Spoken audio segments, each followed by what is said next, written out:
Halo guys, kembali lagi di Riko Official. Jangan lupa like, comment, dan subscribe ya. Cihuy, mama aku lulus mah, teriak Claudi girang sambil berlari memasuki rumahnya. Kamu kenapa Claudi? Bukannya baca salam malah teriak-teriak tak karuan. Protes mamanya. Maaf ma. Habis aku senang sekali. Kompreku berhasil dan aku bisa wisuda periode ini, kata Claudi tak bisa menahan rasa gembiranya. Betulkah? Setelah wisuda kamu bisa bekerja di rumah sakit papamu? Jawab mamanya tak kalah girang. Iya mama, meskipun aku ingin mengikuti tes PNS, jawabnya. Lagi-lagi, kata sang mama sambil berlalu. Sore itu juga Claudi memacu mobilnya menuju rumah Danar, seorang pria yang sudah mengisi hari-harinya hampir setahun ini. Tapi begitu sampai di depan pintu, dia tertegun karena melihat sesuatu yang tak pernah ia bayangkan selama ini. Danar yang selama ini selalu dianggapnya begitu sempurna, mencintainya sepenuh hati, ternyata bermain di belakangnya. Seorang gadis cantik yang selama ini ia anggap sebagai sahabat ada di sana. Dan tak mungkin tingkah mereka hanya sebatas teman. Mereka juga kaget setengah mati melihat Claudia yang berdiri terpaku di depan pintu. Claudi? Kata-kata Damar terhenti melihat tangan Claudi terangkat mengisyaratkan diam. Sudah, gak perlu dijelaskan. Aku paham, kata Claudi sambil berlalu. Aku, perkataan rindu yang gugup juga terputus karena isyarat tangan Claudia. Tanpa kata, gadis itu berlalu dan memacu mobilnya. Kedua insan itu terpaku. Hampir 3 hari Claudi mengurung diri di kamar. Sampai-sampai mamanya kehilangan akal membujuknya keluar. Pada saat itu bel berbunyi. Ternyata Wanda, gadis jutek yang selama ini selalu berkomentar apapun tentang dirinya. Claudi, ada tante? Tanya gadis itu cukup sopan.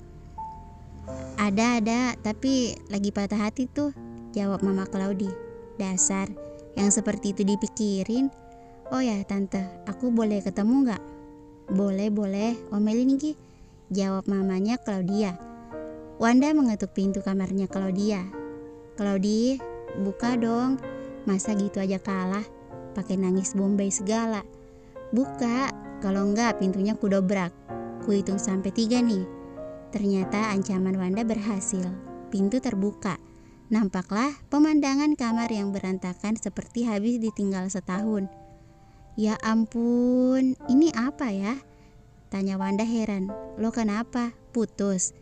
Terus gara-gara ini gak datang ke kampus? Kacau. Apa gak ada cadangan?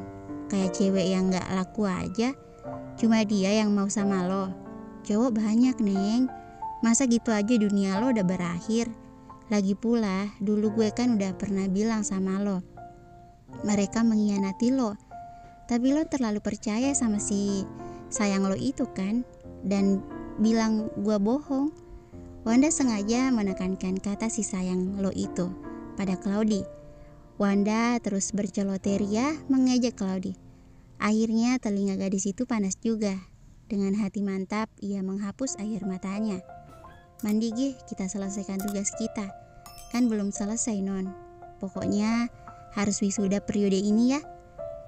Mama, aku ke kampus dulu ya. Yang disapa kaget. Lalu mama Claudi menarik tangan Wanda beberapa langkah dari Claudi dan bertanya sambil mengerutkan keningnya dan melemparkan pandangan heran pada Claudi. Kamu apain Wan? Tante udah 3 hari membujuk gak berhasil. Kamu gak nyampe 3 jam udah kayak gini. Tante, ini mah bakat alami, jawab Wanda nyengir. Mama gak tahu sih, colote Wanda lebih pedih daripada putus cinta, batin Claudi. Berkat temannya yang cerewet ini, Claudi bisa mengatasi galau di hatinya. Meski di kampus dia melihat rindu dan Danar, tapi dia bisa mengontrol emosi dan mengingat kata-kata si jutek Wanda. Dunia belum berakhir. Kayak lagu Tempo dulu. dunia belum berakhir.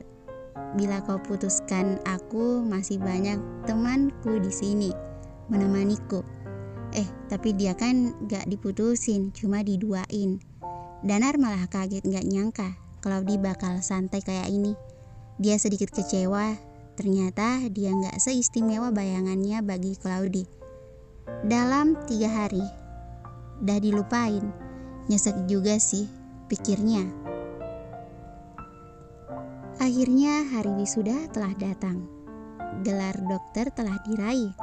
Dengan rekomendasi sang mama, akhirnya Claudi dan Wanda bekerja di rumah sakit ayah Claudi. Tentu saja juga karena nilai yang mendukung, tapi keinginan Claudi untuk mengikuti tes PNS tak bisa dibendung dan ternyata dia lulus. Pada hari ini Claudi akan melihat tempat tugasnya di sebuah desa di kaki bukit nan indah. Papa, namanya, dan juga Wanda mengantar ke sana dengan perasaan sedih melihat tempat tugas putri semata wayangnya yang jauh dari keramaian. Kamu benar-benar mau tinggal di sini, Nak? Kan mendingan di rumah sakit kita. Terus gimana cara kamu bertahan hidup? Kamu batalin aja ya, bujuk mamanya. Ya ampun Mama, belum juga dicoba. Coba Mama lihat deh, warga di sini ramah-ramah kan? Lagi pula aku kan udah dewasa, Ma. Baru 22 tahun. Kamu masih kecil, Nak. Mama temenin ya, biar Mama di sini juga, pinta mamanya. Papa Claudi langsung kaget mendengar permintaan istrinya. Takut kalau Claudi menyetujui usulannya. Gak usah lah, Ma. Mbok Yem dan Ina kan ikut aku. Terus Papa gimana? Kerjaan Mama gimana? Lagi pula biar belajar mandiri lah, Ma. Biar aku gak manja lagi. Nambah pengalaman gitu. Pokoknya Mama percaya aja ya. Doakan Claudi aja ya, katanya sambil memeluk sang mama. Iya Ma, gak usah cemas lah, anak kita udah dewasa kok, kata Papa yang sebenarnya juga takut kalau Mama ngikut Claudi.